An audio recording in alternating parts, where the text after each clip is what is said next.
Welcome to our YouTube channel. In this video, we'll provide you with a full guide on how to change the passcode for restricted mode in TikTok. If you want to enhance the safety and control over your TikTok experience, we've got you covered. Let's get started with the step-by-step process.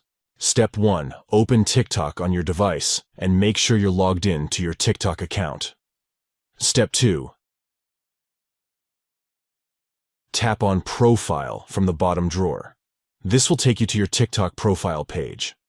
Step 3. In the top right corner, you'll see 3 stacked lines. Tap on them to access the menu options. Step 4. From the menu, tap on Settings and Privacy to navigate to the Settings and Privacy options. Step 5.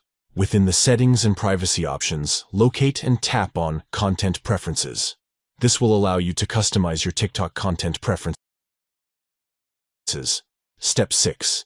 Within the Content Preferences, find and tap on Restricted Mode. This feature helps you control the content you see on TikTok. Step 7. To change the passcode, tap on Change Passcode. You will be prompted to enter your current passcode and then set a new passcode of your choice. By following these simple steps, you can easily change the passcode for restricted mode in TikTok, providing you with an added layer of safety and control over the content you view. Thank you for watching, and enjoy a safer and more customized TikTok experience.